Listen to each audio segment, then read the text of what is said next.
Olá pessoal, é um prazer muito grande encontrar vocês novamente e hoje nós continuamos a nossa análise de Parashat para Benoa.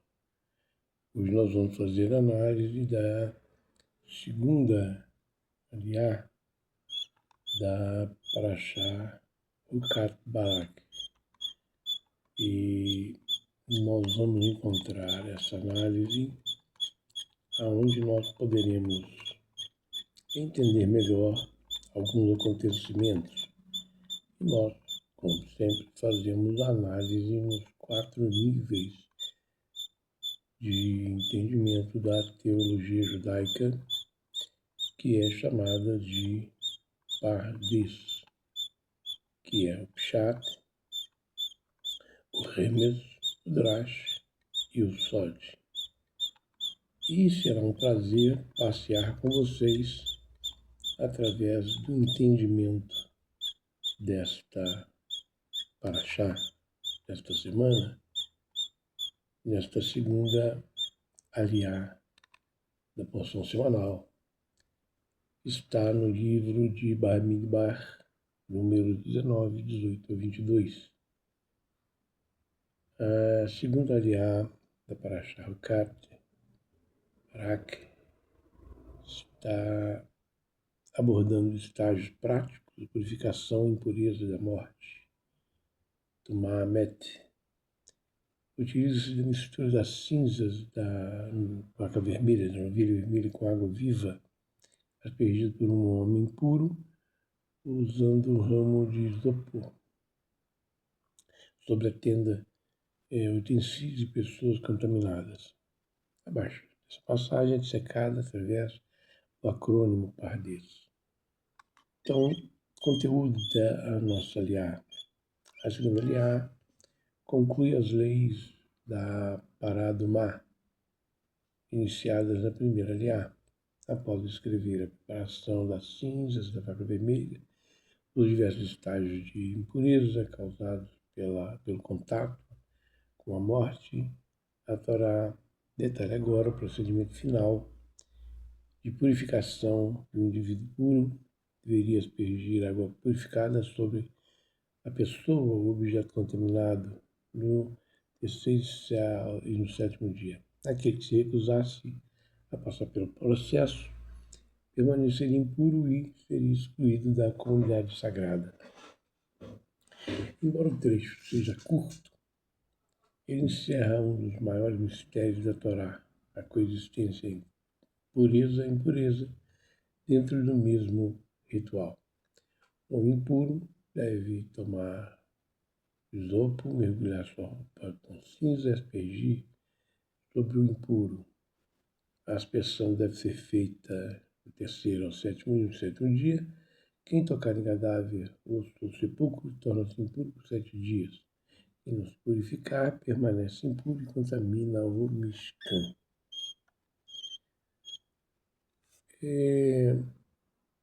O texto bíblico dita um procedimento técnico de purificação. Versículo 18.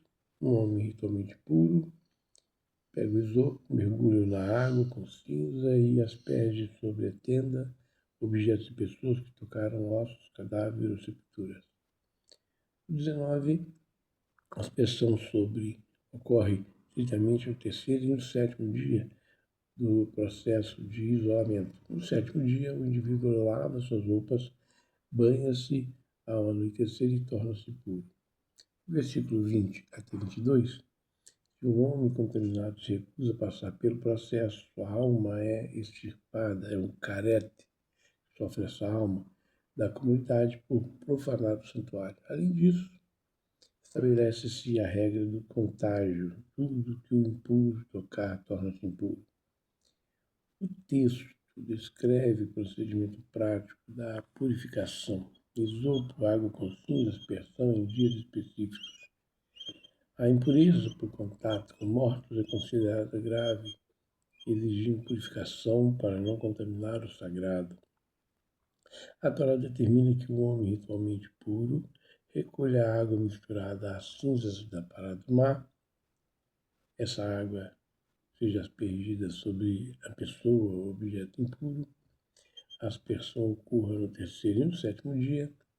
Após completar o processo, a pessoa torna-se pura ao anoitecer. Entretanto, ocorre um paradoxo. A pessoa que realiza a aspersão torna-se temporariamente impura até a noite. Dessa forma, quem toca água purificada também adquire um grau de impureza ritual. A Torá conclui declarando tudo que o impuro tocar será impuro. Assim encerra-se a conclusão das leis de purificação por meio da Pará Adumá, que é uma lei supra-racional. Análise dos Remes, que é a alusão histórica e filosófica. O Remes investiga as pistas gramaticais e numéricas. A contradição do puro e impuro. O paradoxo supremo da lei da novilha vermelha, da vaca vermelha, reside no fato de que o processo que purifica o impuro simultaneamente torna impuro o homem puro que realiza a aspersão. Versículo 21. Alusão ao Sinai. O terceiro e o sétimo dia aludem ao processo de preparação do povo judeu para receber a Torá no Monte Sinai, onde também houve um período de separação e purificação. O isopo, Esof, possui a gemátria do valor numérico 17, o mesmo valor da palavra Tov, que é bom, aludindo que a verdadeira bondade de Deus se esconde no ato de rebaixar-se para resgatar o caído. O isopo, planta simples, humilde, alude à humildade necessária para a purificação. O terceiro e o sétimo dia sugerem que a purificação é um processo não instantâneo. Há etapas de preparação e conclusão. A água com cinza simboliza a união dos elementos opostos. A água, vida. Cinzas, morte. O Remes vê o processo de descrição da própria condição humana.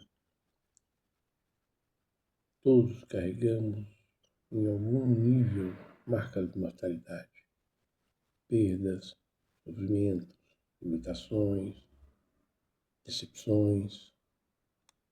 A água viva representa a remoção espiritual, a renovação espiritual,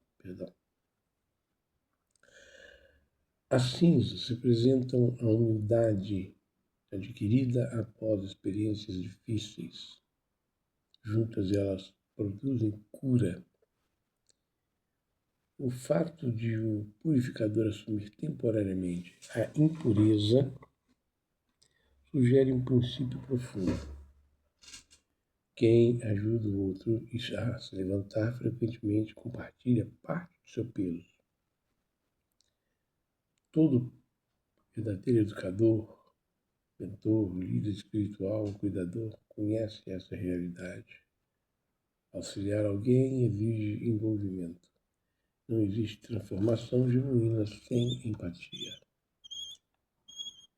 E examinando agora o Drash, a homilética e a reflexão talmúdica, nós encontramos no nível do Drash, recorremos às discussões rabínicas clássicas, Talmud, o Tratado de Yomá 14a e Pará, discute extensivamente esse versículo. O paradoxo do isopo. O Midrash e o Rashi questionam por que assim exige o cedro, a maior das árvores, e o isopo, a menor das plantas. O Midrash explica: o homem peca e decai espiritualmente, com pureza, porque se eleva com orgulho do cedro. Para ser purificado, ele precisa se rebaixar à pequenez do isopo. Severidade e desleixo. Vou dar uma olhada nesse aspecto também. O Talmud aponta aqui a punição de Karet, que é o corte da alma. Para quem não se purifica, serve para nos ensinar o perigo da negligência espiritual. Estar impuro não é um crime. Recusar-se a buscar a retificação, sim, é o pecado. O isopo representa a malhut, receptividade. Esse mundo físico-material da ação recebe a luz superior dentro da medida necessária. O terceiro e o sétimo dia refletem a Sefirot Tiferet, que é a harmonia, e o Malhut, que é a manifestação, mostrando que a purificação conecta o equilíbrio espiritual com a realidade prática. As águas com cinza, a água com cinza é um ticum, que transforma din, julgamento, rigor, em reserva, bondade, permitindo que a morte seja integrada sem destruir a vida. Os sábios perguntam como pode o mesmo elemento purificar uma pessoa e impurificar outra. E o Midrash responde: esse é precisamente o aspecto que demonstra tratar-se de um decreto divino acima da lógica humana. Contudo, isso é chamado de lei suprarracional. Contudo, comentaristas extraem uma lição ética da coisa. Qual que é? Aquele que ajuda alguém espiritualmente não permanece totalmente intocado pela experiência. Moshe e Aharon, os profetas e os sábios, carregam sobre si as dores do povo. O Talmud frequentemente apresenta grandes líderes como pessoas que assumem o fardo coletivo. Assim, a impureza temporária do purificador torna-se símbolo do preço da compaixão. Aquele que permanece distante dos problemas alheios preserva a sua própria tranquilidade. Aquele que ajuda os outros aceita certo grau de desgaste pessoal. Vamos dar uma olhadinha nas referências talmúdicas agora, pessoal. Tratado de Omar, 14a. Discute detalhadamente o procedimento da Pará Adumá e a singularidade de suas leis. Pará é vaca, Adumá, purificação. Tratado de Nidá 9. Os sábios mencionam a Pará Adumá como exemplo clássico de decreto divino que transcende a lógica comum, a chamada lei suprarracional. O Tratado do Sanhedrin 39a, registra debates sobre a natureza singular da purificação produzida pela vaca vermelha.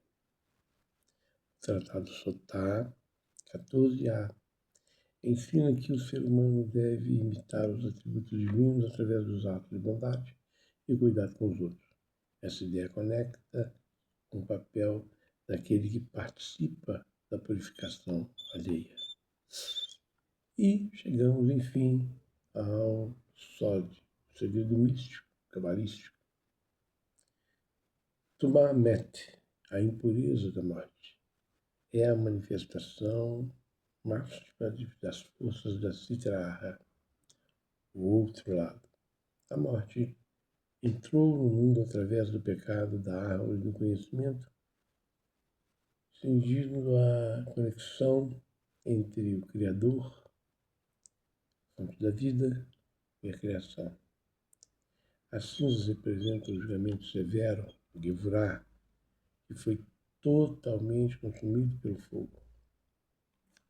A água viva representa a bondade pura, o Hesed. O ato do homem puro mergulhar o isopo e se aspergir sobre o impuro é um mistério cabalístico da doçura dos julgamentos rígidos. O Mikar Hadenin. Através do fluxo de Binah, a compreensão superior, a Mãe Suprema, restaurando os canais vitais interrompidos pelo toque da morte. O isopo representa Malhut, a receptividade que recebe a luz superior. Terceiro, sétimo dia, refletem Sefirot de Tiferet e harmonia e Malhut, manifestação, mostrando que a purificação conecta o equilíbrio espiritual com a realidade prática. A água com cinzas é um tikkun que transforma din, rigor, né? Com resed, que é bondade, permitindo que a morte seja integrada sem destruir a vida.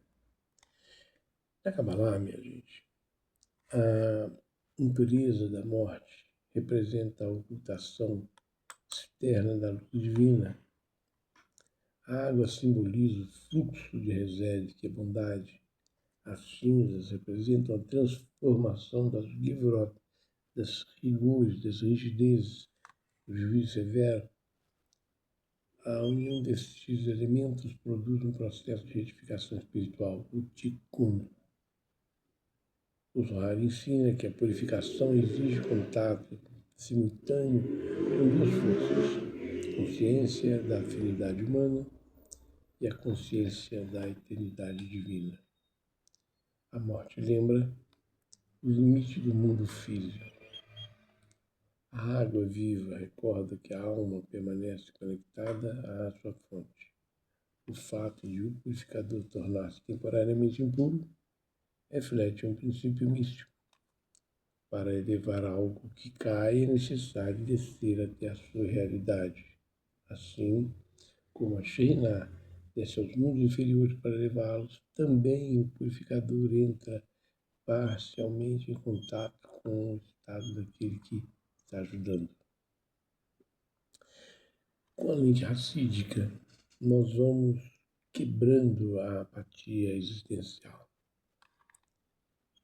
Na perspectiva do Alter Rebbe e dos mestres racídicos, a morte e seus derivados representam o estado de apatia, depressão e frieza espiritual. Quando o texto fala sobre tocar um cadáver, morto ou sepultura, psicologicamente significa absorver o niilismo e o ceticismo do mundo. O Hassidut ensina que a cura para esse estado exige duas etapas rigorosas. O primeiro dia, fase intelectual, representa as três etapas intelectuais da alma: Rabad, Chokhmah, Binah, Da'at. O indivíduo precisa usar a mente para contemplar a grandeza de Deus, percebendo que a apatia é uma ilusão criada pelo ego. O sétimo dia, fase emocional, representa as 7 emoções do coração: Hagadat, Nihin, Yesed e Malhut. Não basta entender intelectualmente. No sétimo dia, a água de pureza deve tocar o sentimento, transformando frieza em calor, entusiasmo e entusiasmo ativo, que é o Starhut. O paradoxo do Asperstor. O racismo extrai uma lição de altruísmo racial para salvar alguém que cai na frieza e na morte espiritual. O mentor, o amigo, precisa rebaixar-se e aproximar-se daquela impureza. Ao fazer isso, o próprio ajudante se contamina levemente, gasta sua energia e absorve a dor alheia. Mas a Torá exige sacrifique um pouco da sua própria elevação espiritual para resgatar seu irmão que está espiritualmente morto. Os mestres racídicos veem nessa aliá uma das mais belas demonstrações do amor ao próximo. O Baal Shem Tov ensinava que não bastava amar as almas elevadas. É preciso aproximar-se também daqueles que se encontram espiritualmente feridos, mas exigem um preço.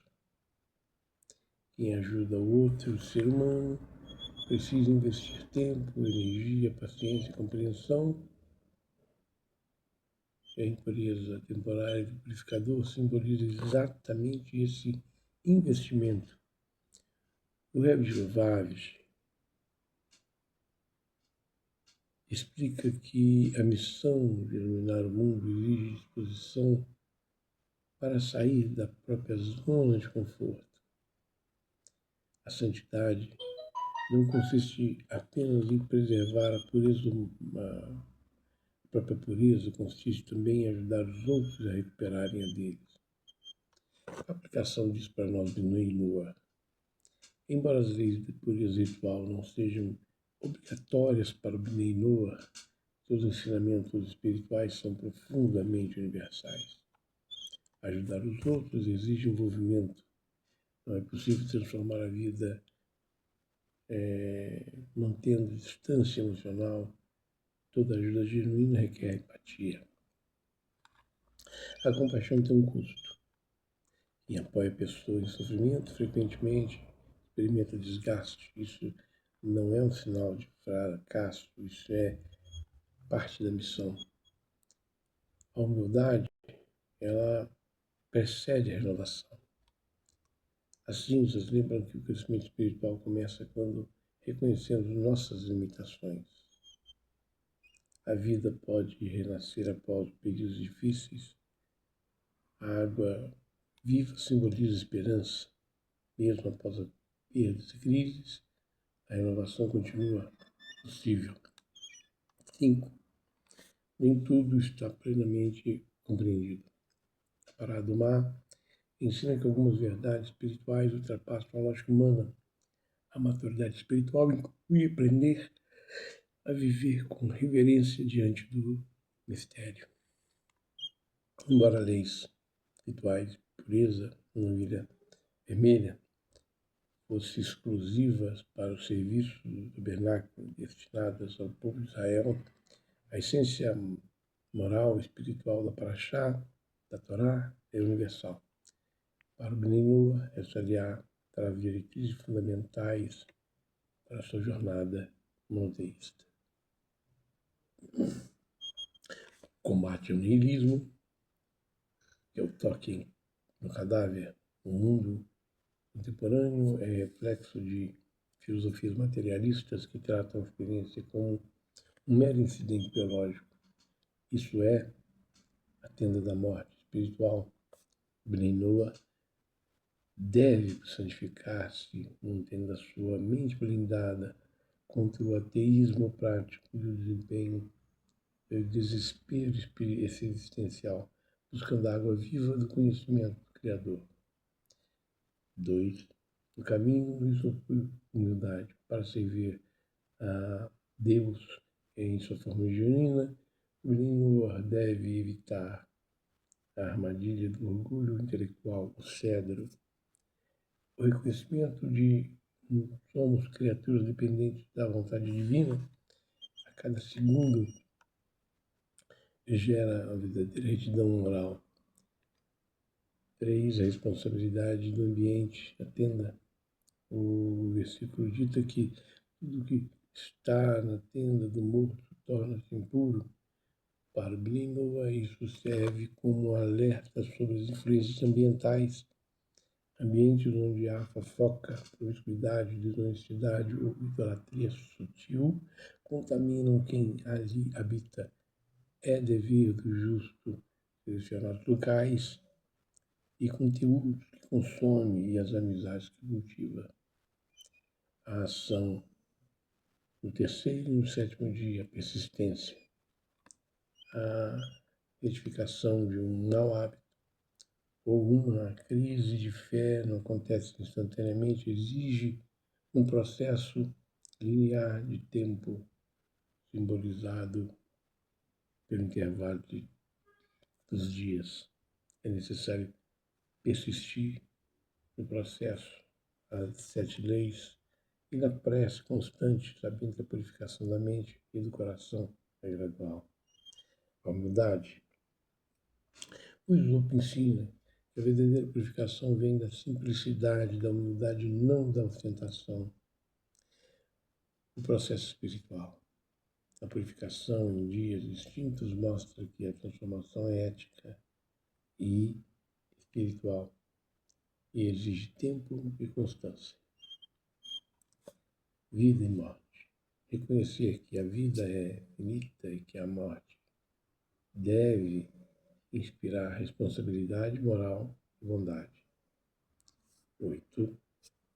A Hassidut aplicada, mesmo sem leis de pureza ritual Bnei Noach, os Bnei Noach podem aplicar o princípio da aspersão como metáfora, né?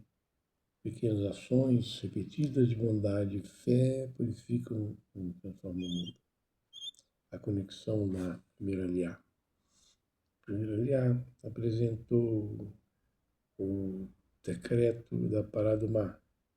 A segunda revela sua aplicação prática. O mistério da purificação e a execução da purificação. Está na segunda aliá. A primeira aliá, a preparação das cinzas. A segunda, o uso das cinzas. Na primeira, decreto divino. Na segunda, responsabilidade humana. Na primeira, potencial cura. Na segunda, processo da cura. A mensagem clara. Não basta possuir uma instrução de transformação. É necessário aplicar esse conhecimento. E vamos concluindo, então, entrando na conclusão, a segunda aliada de Rukat Barat mostra que a purificação é um processo humilde e contínuo. Pelo Pardes, vemos que o isopo e a água com cinzas são símbolos de simplicidade, equilíbrio, transformação. Para o Bnei Noach, a lição clara. A vida justa se constrói em etapas, com humildade, perseverança, transformando até a realidade da morte em inspiração para a bondade. E a mensagem central da segunda aliá é que a conclusão das leis de Pará do Mar ensina que a verdadeira pureza espiritual não é o isolamento, mas a transformação. Aquele que deseja ajudar e reparar o mundo deve estar disposto a aproximar-se das dores humanas, mesmo que isso lhe custe esforço, tempo e conforto. O paradoxo da Pará do Mar revela uma verdade eterna. Às vezes, para levar alguém, precisamos primeiro descer até onde ele está. Para o Bnei Noach, essa aliá ensina que a compaixão autêntica não consiste apenas em sentir pelo outro, mas em participar de sua jornada de restauração, ajudando-o a reencontrar a esperança, a dignidade e a conexão com o Criador. Então vamos parar e imaginar que, às vezes, para levar alguém, precisamos primeiro descer até onde ele está. Muito obrigado e até a terceira aliá da Parashá